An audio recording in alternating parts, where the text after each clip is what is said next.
Então, pessoal, vamos agora começar a nossa aula 2 da disciplina de informática, com o tema Introdução à Cultura Digital e Tendências Tecnológicas. Então, o que é segurança digital? Na era digital, a gente tem grandes oportunidades de se conectar, mas a gente também tem grandes desafios para manter a nossa segurança e a nossa privacidade, principalmente nos meios digitais. Dados dos consumidores são ativos valiosos e precisam ser protegidos. Nós vamos ver agora alguns exemplos de empresas que utilizaram mal os dados que os consumidores confiaram a elas. E isso trouxe repercussões tanto para as empresas de maneira legal, quanto também para as empresas em termos de imagem e de marca. Vazamentos de dados causam impacto negativo na reputação dessas marcas, e a importância de garantir campanhas seguras para evitar fraudes, vazamentos e violações. O primeiro caso que eu vou mostrar aqui para vocês é o caso da Uber, que aconteceu entre 2016 e 2017, tá? O escândalo do caso Uber revelou que a empresa ocultou um vazamento de dados de 57 milhões de usuários e motoristas, pagando 100 mil para hackers apagarem as informações e silenciarem o incidente. Então aqui a empresa não só não protegeu os dados dos usuários, como depois, quando na iminência de ser descoberta, ainda contratou pessoas para tentar encobrir o caso, né. Então aí são 2 crimes, são 2 ilegalidades que a empresa cometeu. E esse vazamento de dados, segundo, noticia aqui o Globo nessa matéria de 12 de abril de 2018, né, afeta, 196.000 brasileiros, afetou 196.000 brasileiros. Dentro de 57 milhões até que é uma parcela pequena, né, mas ainda assim é muita gente. Como repercussão desse caso, a Uber foi multada em 148 milhões nos Estados Unidos por ocultar o vazamento, foi investigada por reguladores de diversos países para saber se não estava acontecendo algo similar nesses países, como a gente sabe que aconteceu, né, no caso do Brasil, aí 196 mil contas impactadas, e foi forçada a melhorar as políticas de segurança de dados. Isso nem sempre é barato nem rápido de fazer, mas quando se tem uma intimação judicial, aí tem que dar um jeito de fazer rápido, né? E aí, às vezes, isso acarreta um custo muito maior para a empresa do que ela teria se ela tivesse se prevenido e atuado de maneira legal com esses dados. Para os executivos da Uber, né, o que aconteceu? O chefe de segurança da Uber, Joe Sullivan, foi condenado por acobertar o vazamento. Então a empresa pagou o preço pelo vazamento e o CEO, né, o CEO não, o chefe de segurança, pagou o preço pelo outro crime, né, o crime de tentar acobertar. E no caso da reputação da marca, o caso gerou desconfiança entre usuários e motoristas, impactando a credibilidade da Uber e levando a mudanças na liderança da empresa. Então é aquela máxima, né? Deu um problema grande, cabeças vão rolar. Acabaram trocando alguns gestores para que a empresa pudesse ter um refresh, digamos assim, como se livrando daqueles gestores antigos, a empresa passasse a ter mais confiança do mercado, né, pelo menos era essa a intenção deles, era isso que eles queriam vender, como se fosse uma espécie de nova gestão, novas regras.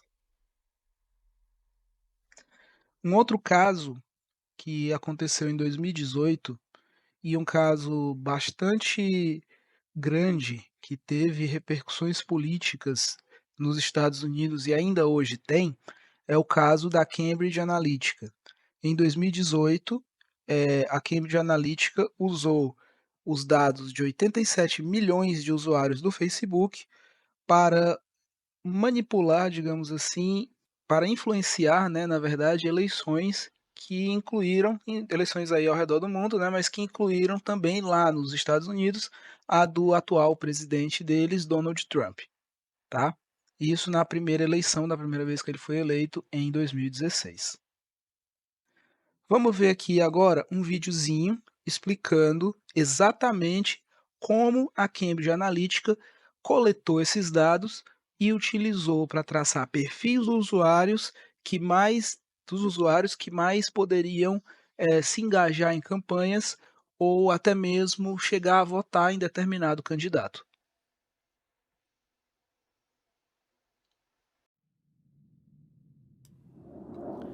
A empresa de consultoria política Cambridge Analytica usou um algoritmo capaz de elaborar perfis psicológicos dos usuários por meio de suas interações no Facebook.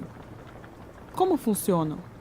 O teste de personalidade Big Five, ou 5 grandes em português, é utilizado há anos por psicólogos. O teste avalia 5 de seus traços de personalidade: abertura a experiências, você está aberto a novas aventuras? Responsabilidade, o quão cuidadoso você é?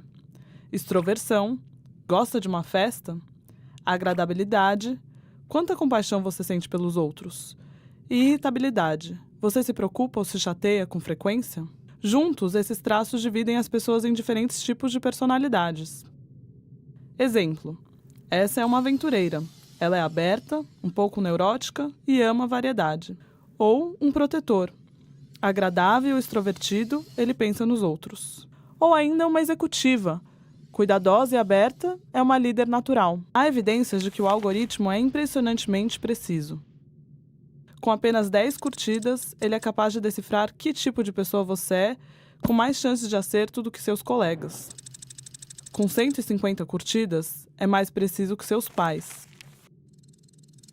E com só 300 curtidas, é melhor em prever os resultados do seu teste de personalidade do que seu parceiro. Mas, todos os dias, compartilhamos muito mais do que apenas curtidas. Nossa pegada digital é uma extensa e crescente rede de posts, compartilhamentos, mensagens e fotos. Tudo isso dá ao Facebook noções de quem somos. A Cambridge Analytica foi contratada pela campanha do hoje presidente dos Estados Unidos, Donald Trump, durante a corrida eleitoral de 2016. Alexander Nix, o antigo CEO da empresa, alegou antes das eleições que previu os resultados dos 5 grandes de todos os adultos americanos. Mas o que eles fizeram com essa informação? Milhares de anúncios foram publicados diariamente no Facebook, mirando tipos de personalidades específicos. Eram moldados em relação aos medos, necessidades e emoções das pessoas. Uma das bandeiras defendidas por Trump, por exemplo, era o direito ao porte de arma nos Estados Unidos. Foi o resultado dos 5 grandes de cada usuário que determinou qual anúncio ia parar em sua timeline. O aventureiro, por exemplo. Um indivíduo de cabeça aberta, mas às vezes impulsivo e nervoso, pode ter visto algo como um anúncio que transmitia a mensagem de que liberdade tem que ser protegida das ameaças externas.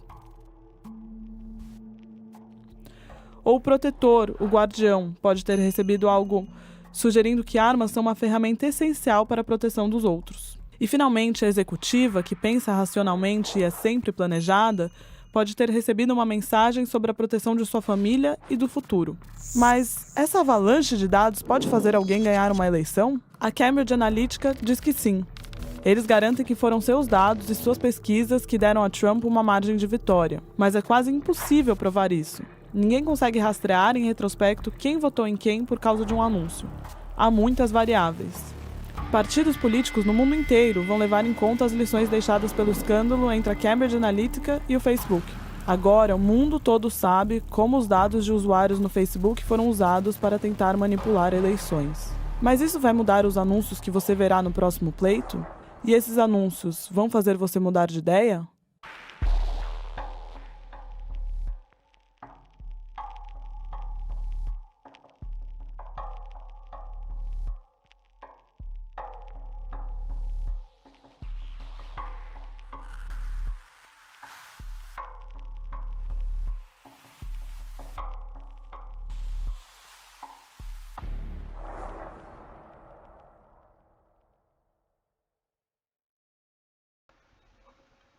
Então, como a gente pôde ver, né, eles agiram realmente de má fé, utilizando esses dados sem o consentimento dos usuários para fins próprios, né, fins empresariais. Como repercussão para a Cambridge Analytica, ela teve que pagar uma multa exorbitante e acabou encerrando as operações em 2018 porque ela não tinha mais condições de se manter no mercado. Tanto porque ela não tinha mais dinheiro, perdeu tudo aí para a multa, quanto porque ela, e outros processos que ela acabou levando, quanto porque ela também não tinha mais um nome, né, que ela poderia vender, quem é que ia querer contratar com uma empresa fraudulenta como essa. Já o Facebook foi multado em 5 bilhões de dólares nos Estados Unidos e em 500 mil libras esterlinas no Reino Unido. Ele foi investigado e forçado a mudar suas políticas de privacidade. Não houve um julgamento formal sobre esse caso contra o Facebook, mas a empresa enfrentou investigações e o Zuckerberg foi interrogado pelo Congresso dos Estados Unidos, o que por si só já foi um baque muito grande na imagem dele. As pesquisas de popularidade, digamos assim, da pessoa dele começaram a diminuir, né, os seus resultados, ele começou a ter uma popularidade menor por conta dessa situação aí do envolvimento do Facebook com a Cambridge Analytica nesse escândalo de vazamento e uso de dados de forma ilegal. Um outro caso, um pouco mais recente, né, em 2021, aconteceu com a Amazon. Ela foi multada em 746 milhões de euros pela União Europeia por violar leis de privacidade ao coletar e usar dados de usuários para publicidade direcionada sem o devido consentimento. É a mesma coisa que ela faz desde o começo, né, desde a sua fundação, ela já faz esse tipo de abordagem, digamos assim, de marketing, né? Fazer um direcionamento a partir dos cookies da sua navegação e etc. Qual é a diferença? Em até um determinado momento, eles simplesmente faziam, eles não te pediam permissão. Hoje, quando você faz uma conta da Amazon, quando você faz uma conta até mesmo associa uma outra conta para entrar no marketplace, etc., eles já colocam dentro daqueles formulários, daqueles termos e aceite, né, que você tem que confirmar que leu tudo e etc., eles já colocam uma cláusulazinha dizendo que vão utilizar os seus dados, tá? Mas isso já deu muito problema para eles. Como repercussão, a Amazon foi multada em 746 milhões pela União Europeia por violar leis da privacidade no uso de dados para publicidade direcionada. Ela foi investigada por órgãos europeus de proteção de dados, reforçando a aplicação do GDPR contra grandes empresas de tecnologia. Esse GDPR é a mesma coisa que a nossa LGPD, e a gente vai ver isso nos últimos slides dessa aula, tá? E como impacto, essa decisão pressionou a Amazon a revisar suas práticas de coleta de dados e aumentou o debate sobre privacidade e publicidade online. Um caso ainda mais recente aconteceu com o TikTok, né, que ele é bem querido nos Estados Unidos, bem quisto pelos estadunidenses, mas também pelos estadunidenses como um povo, né, não como um governo. O governo não gosta muito do TikTok, tanto que a gente tem visto esse ano, eh, na verdade, desde o final do ano passado, alguns problemas de permanência do TikTok em solo norte-americano, né? Às vezes libera, às vezes proíbe, há sempre uma desconfiança de que seus dados estão sendo mal utilizados pelo governo chinês para traçar perfis e etc. E por mais que o governo chinês e quem controla de fato o TikTok, né, que é a empresa ByteDance, eles digam que todo o armazenamento de dados é feito fora da China ou que seus dados estão 100% protegidos, isso já virou uma questão política. Então, muitas vezes, alguns legisladores, alguns políticos lá dos Estados Unidos, eles ficam batendo nessa tecla do TikTok até mesmo por questões políticas para poder movimentar suas bases eleitorais. Mas então, em 2023, o TikTok coletou ilegalmente dados de menores de idade, incluindo informações sensíveis como localização e histórico de navegação, sem o devido consentimento ou mecanismos adequados de verificação de idade. A gente sabe que até hoje tem muito menor de idade que acessa o TikTok, porque eles podem ter colocado lá uma caixinha para você marcar que é maior de 18 anos, mas eles não fazem uma verificação mais aprofundada, então é muito fácil você burlar, né, é muito fácil uma criança acabar fazendo conta no TikTok. Eu sei disso porque eu conheço algumas crianças que têm conta no TikTok e que fizeram de maneira totalmente simplificada. Como repercussão, o TikTok tem sido investigado em diversos países pelo mundo, inclusive aqui no Brasil, e ele já recebeu uma multa de 345 milhões de euros pela União Europeia por essa falta de privacidade em como eles lidam com esses dados. Essa empresa, né, que é responsável pelo TikTok, também tem sido pressionada a implementar melhorias nos mecanismos de consentimento e controle parental, e foi solicitado o fim do feed sem cadastro, porque antigamente você poderia pegar o TikTok e começar a rolar, né, e ver feed sem que você tivesse uma conta, sem necessariamente ter uma conta. Agora, se você quiser ver o conteúdo que tem ali, você precisa criar uma conta e ter alguma identificação, digamos assim, dentro da plataforma.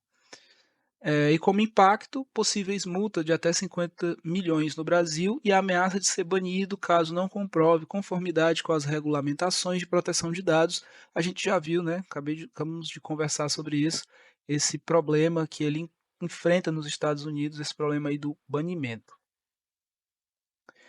E aqui, pessoal, uma pesquisazinha que foi feita lá com os norte-americanos, né, por essa empresa, a Whistle Out, e a gente vê aqui qual porcentagem de americanos acreditam que essas companhias estão espionando seus usuários.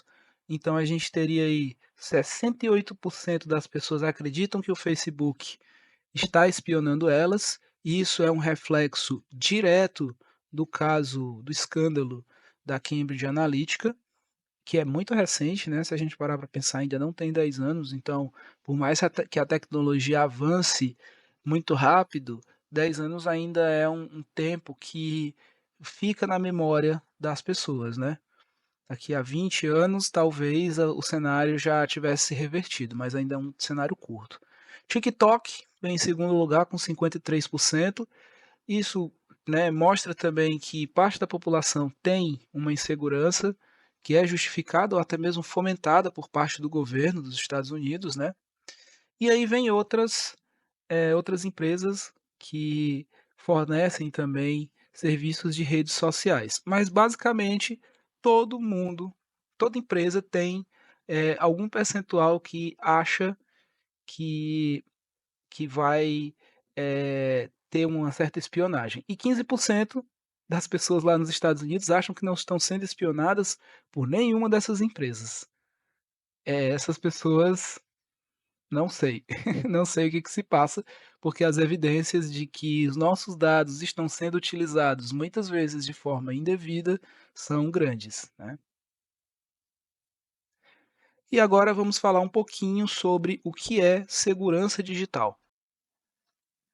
Segurança digital refere-se às práticas, tecnologias e regulamentações usadas para proteger sistemas, dados e usuários contra ameaças cibernéticas.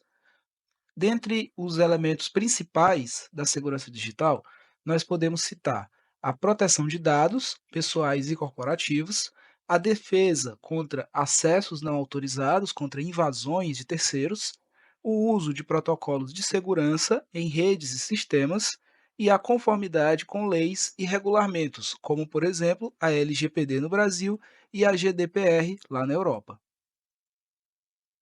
Entre as principais ameaças no ambiente digital, aquelas que são mais comuns ao usuário padrão da internet, nós teríamos aí o phishing, que é uma técnica de fraude que engana os usuários para obter informações sensíveis, como senhas e dados bancários, por meio de e-mails e mensagens falsas. Muitas vezes eles entram em contato com você através de um e-mail dizendo que você ganhou uma promoção, ou que você ganhou um desconto, ou que você tem um produto preso na Receita Federal, esse é o mais comum recentemente, né, que você tem um produto preso na alfândega e precisa de uma liberação, e aí quando você clica no link deles, você vai para uma página uma landing page que vai coletar seus dados, tá? Ou em algumas outras situações, quando você clica no link, ele baixa um programa para o seu computador. E aí esse programa pode ser um malware, né? Um software malicioso como vírus, trojans e ransomwares usados para roubar dados ou danificar sistemas. Em algumas situações, eles vão utilizar o seu computador para intermediar ataques a outras redes maiores. A gente vai já falar sobre isso também. Vazamento de dados, né, exposição indevida de informações sensíveis por ataques ou falhas de segurança, impactando usuários e empresas. E aqui a gente pode citar diversos exemplos, está cada dia mais comum a gente ter essa questão dos vazamentos de dados, como a gente já viu no começo dessa aula, mas um outro vazamento que eu não coloquei, porque ele não foi diretamente um problema da empresa, mas sim um roubo de informação aconteceu na Suécia durante a pandemia. Um hacker de, na época, 17 anos, invadiu os sistemas de uma clínica de saúde mental, uma clínica que tinha psicólogos, que tinha psiquiatras, e roubou os dados dessas pessoas. Com os dados dessas pessoas, inclusive prontuários de consulta psiquiátrica e psicológica, ele começou a chantagear essas pessoas, dizendo que se elas não dessem dinheiro, ele tornaria público tudo aquilo que foi conversado, tudo aquilo que foi diagnosticado dentro desses tratamentos que deveriam ser privados, tá? Então eu não coloquei esse exemplo no começo da nossa aula porque não foi algo diretamente relacionado a um mau uso por parte da empresa, mas sim a um ataque feito por um terceiro. A gente tem também os ataques DDoS, né, que são tentativas de derrubar servidores e sites, afetando campanhas e serviços online. Como é que isso funciona? Um hacker, né, vamos chamar assim, uma pessoa mal intencionada, vai estar comandando alguns computadores, ele pode fazer isso a partir de um laptop só, ele espalha alguns vírus, digamos assim, né, alguns malwares por aí, e esses malwares vão se multiplicando, e quando ele tem uma determinada quantidade de computadores, ele pode fazer todos esses computadores executarem uma ação simultânea, que é o que a gente chamaria aí de um ataque DDoS, um ataque de negação de serviço. É como se todos esses computadores, digamos aí 10.000 pessoas, estivessem tentando acessar um site todas ao mesmo tempo. O que é que vai acontecer? O site vai sair do ar, ele vai cair, porque ele não vai ter capacidade de gerenciar esse tráfego de pessoas naquele momento, esse pico, tá? Então isso aqui é um ataque que pode acontecer também. Muitas vezes esse ataque ele vem combinado com outros tipos de ataque. Primeiro, o hacker ele derruba o sistema para depois ele entrar lá e pegar alguma coisa, como os dados, né? Que eu acabei de citar agora, que podem ser vazados, tá? E a engenharia social, manipulação psicológica de pessoas para obter acesso a dados privados. E aqui a gente pode citar, entre outras coisas, aqueles quiz que a gente muitas vezes responde aí, quiz de curiosidade, né? Que teve uma época que era muito famoso no Facebook, e era quiz de tudo enquanto que saía. Isso, quando você preenche, acaba dando os seus dados, acaba traçando um perfil comportamental seu que vai ficar nas mãos aí de terceiros. E você não sabe disso, né? Porque às vezes você está ali fazendo o quiz de qual a sua personalidade e não sei o que lá. Aí fica essa informação na mão de uma outra pessoa que depois pode fazer como a Amazon e direcionar campanhas de marketing para você. Um outro problema muito sério que a gente tem são as mentiras nas redes sociais, né? Nas redes sociais e na internet como um todo. A gente tem aí os problemas dos perfis falsos e dos bots, que são contas criadas para enganar ou automatizar interações, podendo ser usadas para manipular opiniões, espalhar desinformação ou gerar engajamento artificial. E a gente tem visto isso muito nas campanhas políticas. A gente vê situações onde um movimento muito grande de contas com nomes duvidosos, sem origem Sim, sem muita informação na internet, às vezes a conta foi criada ontem e você vai ver ela faz parte de um lote de 20.000 contas que foi criada há 1, 2, 3 dias e está só veiculando um tipo de informação que pode ser prejudicial a um outro campo político, digamos assim, tá? E temos também nessa onda as deepfakes, né, e as fake news. Deepfakes são vídeos ou áudios manipulados com IA para falsificar rostos ou vozes, enquanto fake news são notícias falsas ou distorcidas criadas para enganar, influenciar opiniões ou gerar desinformação. Muitas vezes, os perfis falsos se utilizam de deepfakes e fake news para aumentar ainda mais a quantidade de desinformação que eles podem disseminar.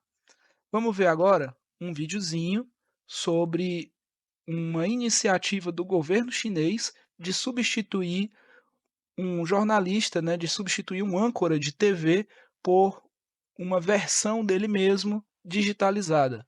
E aparentemente isso segue em estudo para ser de fato colocado em prática, com a proposta de que essa mesma IA, né, essa mesma deepfake, poderia simultaneamente fazer traduções para outras línguas, né? E também levanta outras questões éticas, levanta questões de classe, né, de classe de trabalhadores, de posição no mercado de trabalho, e enfim, a gente está vendo muito essas questões éticas aí relacionadas à inteligência artificial serem debatidas na sociedade hoje, e numa aula futura a gente vai falar um pouquinho mais, discorrer só sobre elas. Mas agora vamos lá ao nosso vídeo.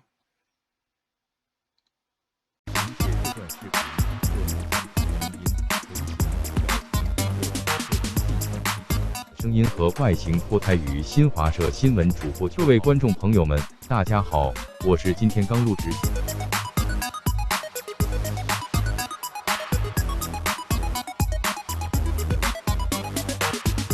Hello, everyone. I'm an English artificial intelligence anchor. This is my very first day in Xinhua News Agency. My voice and appearance are modeled on Zhang Zhao, a real anchor with Xinhua.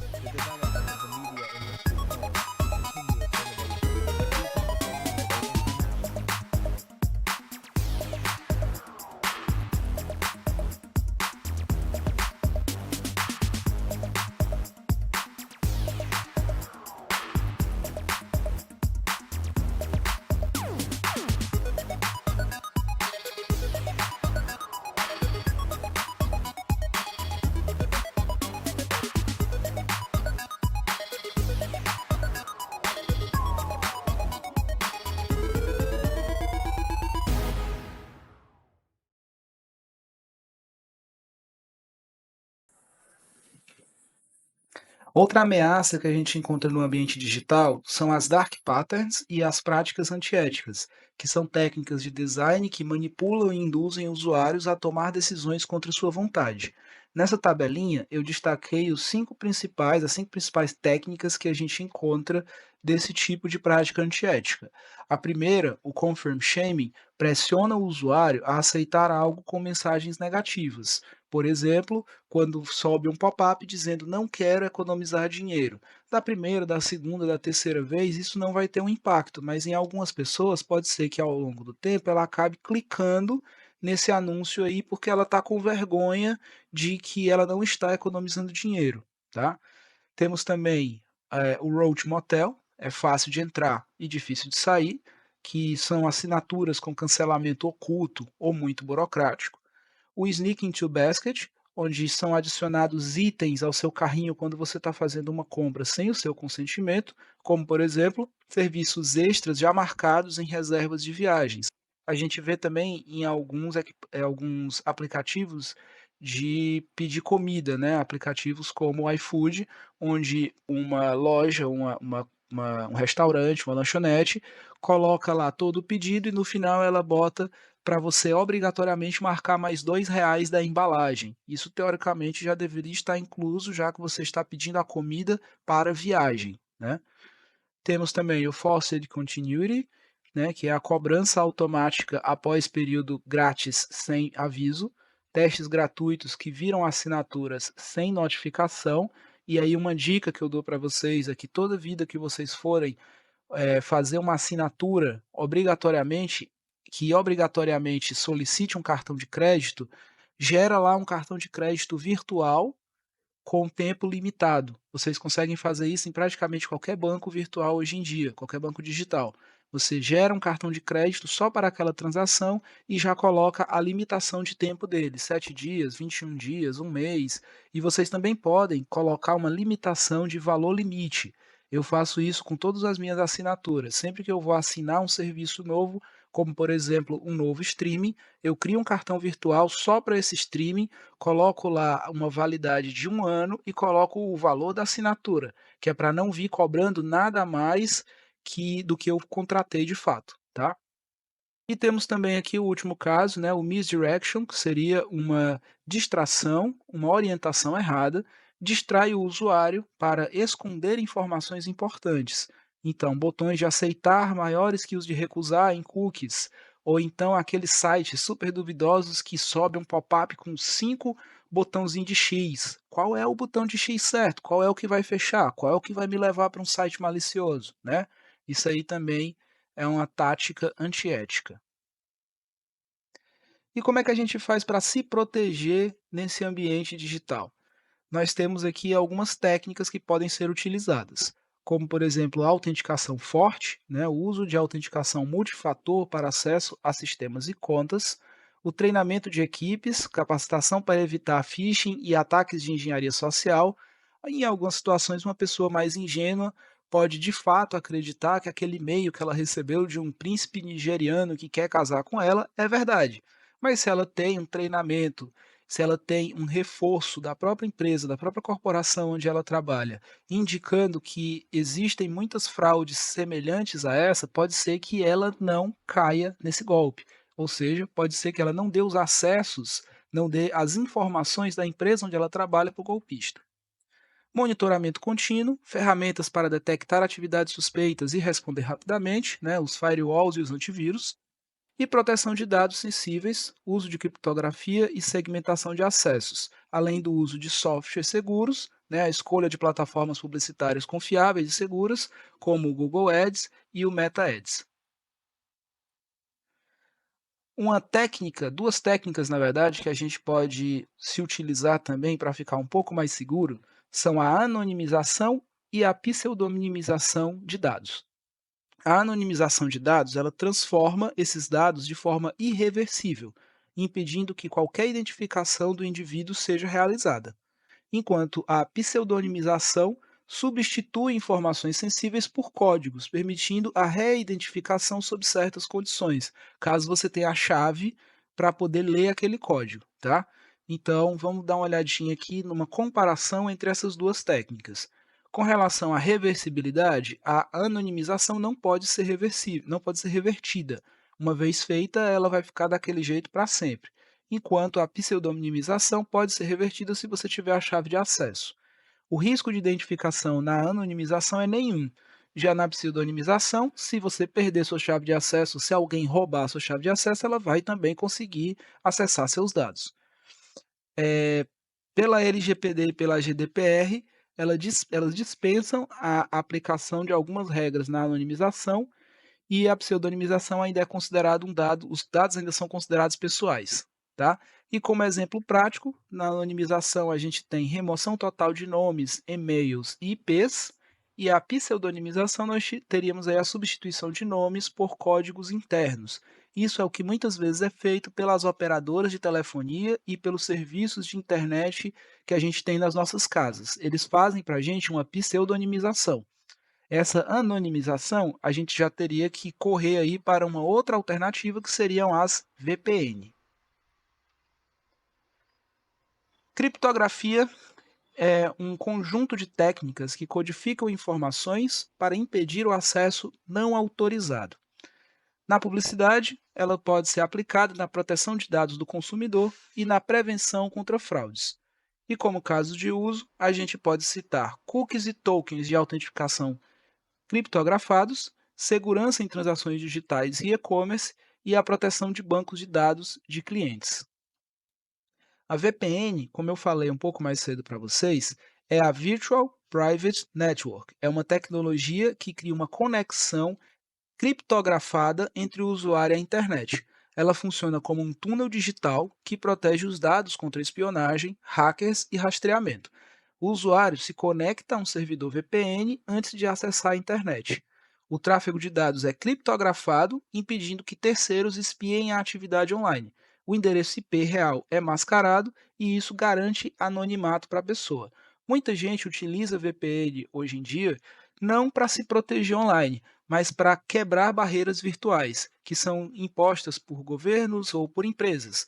Às vezes, por exemplo, você tem um jogo de computador e você quer ter acesso a um determinado mod, a um determinado evento que não está disponível no seu país. Então você entra numa VPN e acessa esse jogo como se você estivesse, digamos, na Europa, na Ásia, na Oceania, certo? Uma outra coisa que pode acontecer, que muita gente usa, é para ver vídeos, como até mesmo da própria Netflix, né, que não estão disponíveis no Brasil, que são para uma outra cultura, digamos assim, né, que eles separam, às vezes, essa questão aí cultural do que eles vão colocar para determinado país, do que eles vão colocar para outro determinado país, certo? Nós temos também uma forma de armazenar os nossos dados de forma segura na internet, que são os serviços em nuvem, que é também o assunto da nossa próxima aula. Os serviços em nuvem, eles oferecem segurança avançada com redundância de dados, backups automáticos e acessos controlados. Como práticas seguras relacionadas a esses serviços em nuvem, nós temos o controle de acessos por níveis de permissão, o armazenamento descentralizado para evitar vazamentos massivos e a criptografia em repouso e em trânsito para maior proteção. E como principais riscos, nós temos a falha na configuração de permissões, ou seja, você tem permissão, mas você não está conseguindo acessar os seus próprios dados, ataques a servidores vulneráveis. Em algumas situações, um servidor pode sofrer um ataque de DDoS e, em seguida, um sequestro de dados, e a falta de backups seguros, dependendo do local, dependendo da empresa. Aqui em cima estão citadas as principais fornecedoras desse serviço, né? A AWS, que é a Amazon, a Google Cloud e a Azure, mas existem outros serviços menores, e pode ser que em algumas situações esses serviços menores, que também tendem a ser mais baratos, não tenham redundância, não tenham um backup seguro das suas informações, e aí você pode acabar perdendo em um determinado momento, caso seja atacado por um hacker ou caso aconteça algum tipo de problema técnico, problema físico com os servidores. Vamos falar agora um pouquinho sobre firewall e antivírus, quais são as principais diferenças, eu citei em alguns slides anteriores. O firewall é um sistema de segurança que monitora e controla o tráfego de rede, enquanto o antivírus é um software projetado para detectar, bloquear e remover vírus, malware e outras ameaças digitais. Então, a primeira instância que vai pegar um software malicioso, na verdade, uma ameaça ao seu computador, é o firewall, porque muitas vezes ele não vai nem deixar você acessar um site ou baixar determinado arquivo, porque ele já detecta que é inseguro. Depois que você consegue baixar para o seu computador, que você vai tentar executar, entra o antivírus para fazer uma varredura. Muitas vezes o antivírus ele já funciona logo em seguida ao firewall. Se o firewall liberou você fazer download, o antivírus durante o download já está lendo aquelas informações, certo? Então, o firewall ele protege contra ataques externos e invasões, e o antivírus protege contra vírus, malware e ransomware. O firewall ele filtra e bloqueia o tráfego suspeito, enquanto o antivírus detecta e remove os arquivos que já estão no seu computador. O firewall atua preventivamente, bloqueando acessos indesejados, enquanto o antivírus ele identifica e elimina ameaças que já estão no sistema. O firewall impede um hacker de acessar um computador via internet, enquanto o antivírus remove um trojan baixado por engano. Agora que a gente já sabe o que é segurança digital, vamos falar um pouquinho sobre privacidade digital. Esses dois conceitos, eles andam atrelados um ao outro, porque a segurança digital, ela surgiu justamente para manter a nossa privacidade no meio digital. A privacidade digital refere-se ao direito do usuário de controlar como suas informações pessoais são coletadas, armazenadas e compartilhadas online. Os principais desafios da privacidade digital são o uso de dados sem consentimento, as falhas de segurança e vazamentos e a exploração de informações para publicidade sem transparência. Todas essas situações a gente deu exemplos no começo dessa aula e vimos que são sempre situações que podem impactar negativamente tanto os usuários quanto as plataformas. Na publicidade, quando você vai realizar a coleta de dados, você vai com o intuito de usar esses dados em anúncios para prever tendências e para melhorar campanhas publicitárias. Só que a gente tem que coletar esses dados de uma maneira responsável e a gente vai já falar um pouquinho sobre isso. As principais fontes de dados na publicidade digital são os cookies, que identificam os usuários e o seu comportamento online. Então, todo site, quando você navega por ele, você está deixando ali um rastro. Esse rastro fica gravado nos cookies do site. Redes sociais coletam informações de perfis, interações e preferências. A gente já viu que, dependendo da quantidade de likes que você dá, a rede social ela consegue traçar um perfil mais confiável seu do que os seus colegas ou do que sua família, por exemplo. Formulários e cadastros pedem dados como e-mail, telefone e localização, e os dispositivos conectados, aplicativos de dispositivos, celulares, os wearables, né, os equipamentos vestíveis como relógios e anéis tecnológicos digitais, que capturam informações de uso. Falando mais um pouquinho sobre os cookies e o rastreamento online, esses cookies, eles são pequenos arquivos que ficam armazenados no computador, onde a gente registra as preferências e as atividades online. Então, quando você vai a um site que você usa com muita frequência, digamos um canal de streaming como o Netflix, e esse canal de streaming você já deixa salvo a sua senha para na hora que você clicar ele entrar direto na sua conta, você está usando aí um cookie, né, um cookie de senha que vai guardar essa informação. Da mesma forma, quando você está pesquisando algo no Google, que você digita uma palavra e ele já completa uma frase, é porque você provavelmente já pesquisou essa frase ou pesquisou coisas semelhantes antes e ficou registrada essa pesquisa. Então ele complementa a pesquisa para você baseado num cookie de registro, tá?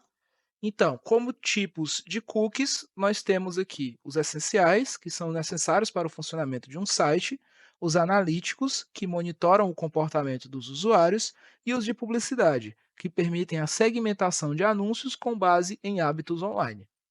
O impacto dos cookies na nossa privacidade é que eles podem coletar informações sem consentimento adequado e eles facilitam a criação de perfis de usuários sem transparência. De uns tempos para cá, né, depois que a LGPD começou a ser implantada e utilizada no Brasil, muitos sites, principalmente os sites sérios, grandes portais, grandes plataformas, toda vida que você entra, eles te mostram uma mensagem perguntando se você aceita o uso dos seus cookies ou não.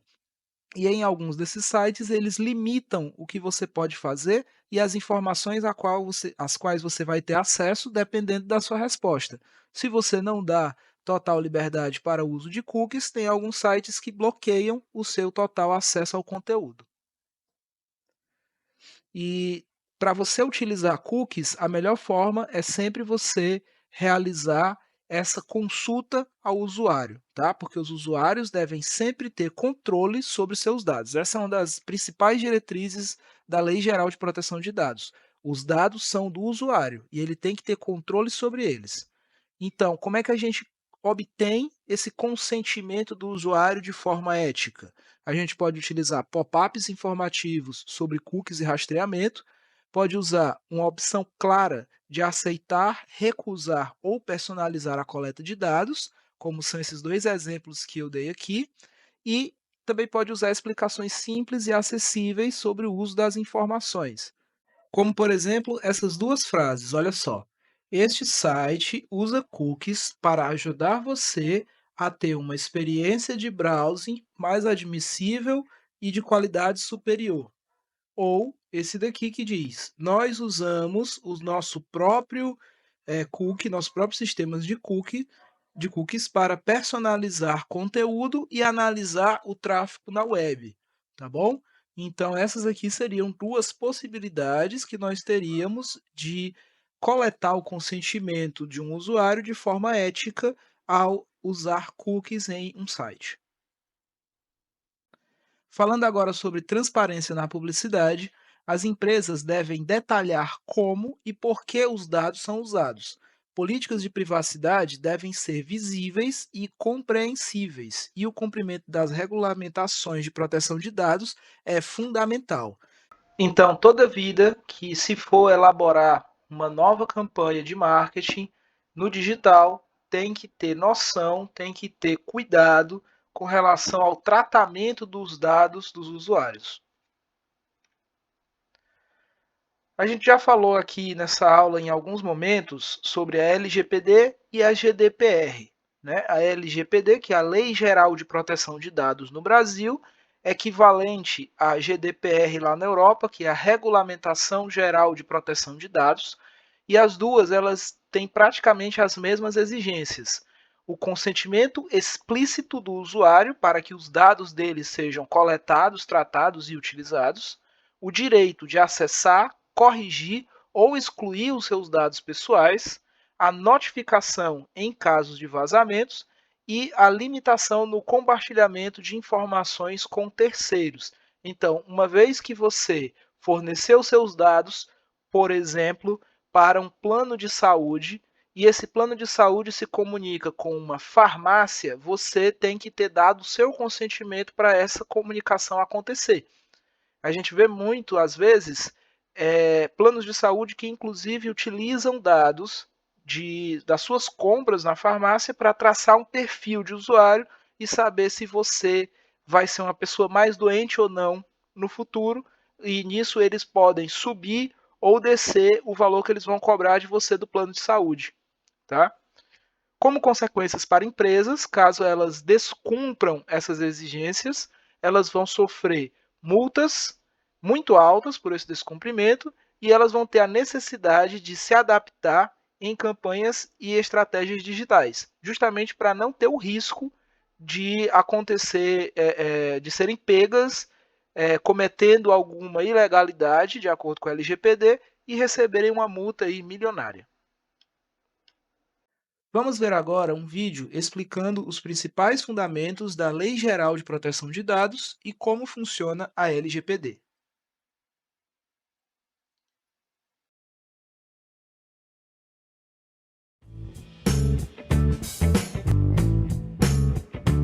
Bem-vindo ao nosso vídeo referente à proteção dos seus dados. Você sabe o que são dados pessoais? Já ouviu falar em LGPD? Diversos países no mundo adotam medidas para proteger a privacidade e a segurança dos dados pessoais de seus cidadãos. Essas medidas de proteção entraram em vigor em meados de setembro de 2020 por meio da LGPD, a Lei Geral de Proteção de Dados. Mas afinal, o que são dados pessoais? São todas as informações que podem identificar uma pessoa, como por exemplo, o nome, a data de nascimento, números de documentos pessoais, endereço, telefone, etc. E atenção! Proteção de dado pessoal não é só para quem usa a internet, vale para todo mundo. Embora os dados pessoais pertençam a cada um de nós, a lei permite que eles possam ser utilizados pelo governo e pelas empresas, como por exemplo, os bancos e cadastros de proteção ao crédito. Esses usos podem ser para o fornecimento de serviços e produtos, a proteção do crédito, prevenção a fraudes, oferta de produtos adequados ao perfil dos clientes, cumprimento de obrigações legais e regulatórias, entre outras hipóteses da lei. Essas são as chamadas bases legais para o tratamento de dados. Ao fornecer os seus dados pessoais para alguém, você tem o direito de saber para que eles serão utilizados. Você também pode pedir para corrigi-los caso identifique algum erro. Alguns dados pessoais são considerados sensíveis. Por exemplo, origem racial, religião, filiação sindical, política e relativos à vida sexual. O uso dessas informações pelas empresas não pode ser para fins discriminatórios e deve observar bases legais específicas. As empresas podem utilizar essas informações sensíveis com seu consentimento ou para fins de pesquisa, para a proteção à vida e tutela da saúde, para a segurança e prevenção à fraude, para exercer direitos em contratos e processos judiciais em decorrência de obrigações legais ou de políticas públicas. As empresas devem tomar todos os cuidados para proteger os seus dados e lhe informar se acontecer algum vazamento. A Lei Geral de Proteção de Dados é um importante avanço para o país e uma conquista para todos os cidadãos. Ela traz regras claras sobre o direito à privacidade e proteção de dados de todos os brasileiros, conferindo segurança e confiança sobre a coleta e uso de dados. E para finalizar essa aula de hoje, eu vou deixar aqui uma reflexãozinha para o futuro.